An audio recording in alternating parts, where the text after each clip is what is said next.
Elizabeth I is dead, ending the Tudor dynasty. In 1603, the massive English state apparatus passes to her cousin, James Stuart. James inherits a government running a substantial deficit, but under the Tudors, the English system managed its debts through a careful balance. The monarch operated alongside an unwritten common law, relying heavily on Parliament, essentially the state's shareholders, to raise taxes and keep the government solvent. The new king brings a completely different management style. James doesn't view the English state as a cooperative partnership, he sees it as his personal property. This handover replaces a system of careful political compromise with a rigid, authoritarian corporate culture. The English government is about to experience severe institutional whiplash. James operates under a concept called the divine right of kings. Strip away the theological language, and it is a strict, top-down ideology.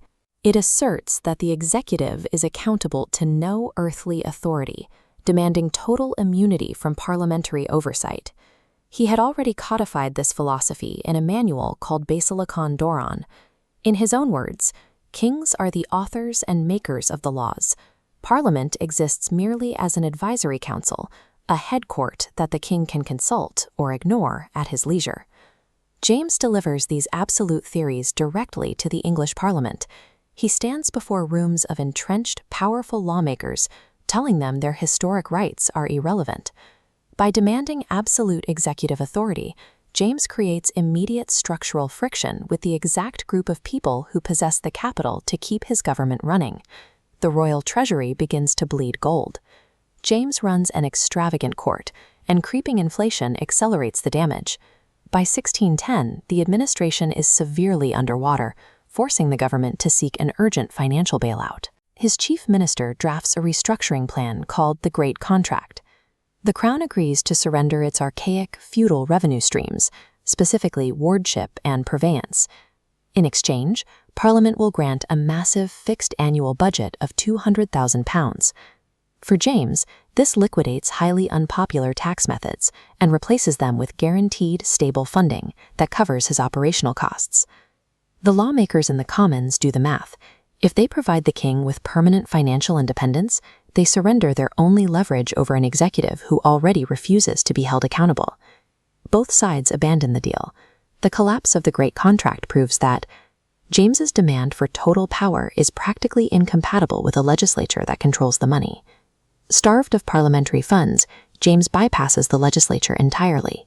He elevates a minor noble named George Villiers to the Duke of Buckingham, effectively installing him as the state's chief operating officer. Buckingham quickly controls all access to the king. Under his tenure, the administration aggressively sells off titles and honors, liquidating state prestige to directly enrich Buckingham's own family and loyalists. This unchecked authority leads to catastrophic operational failures. Buckingham orchestrates disastrous, poorly supplied military expeditions, including a humiliatingly botched attack on the Spanish port of Cadiz. Buckingham's tenure highlights the core failure of the king's ideology. Shielding deeply incompetent management from parliamentary oversight guarantees that the entire system will break down. By the 1620s, the English state reaches a breaking point. Parliament attempts to reassert control over the runaway administration by initiating impeachment proceedings against Buckingham for rampant corruption.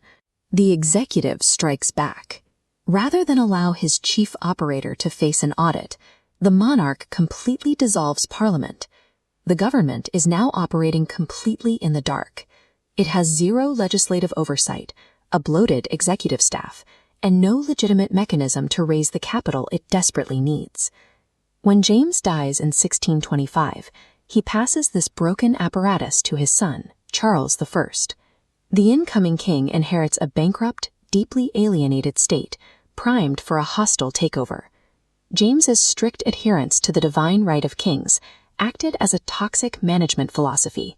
It systematically dismantled the functional English state and loaded the gun for a brutal civil war.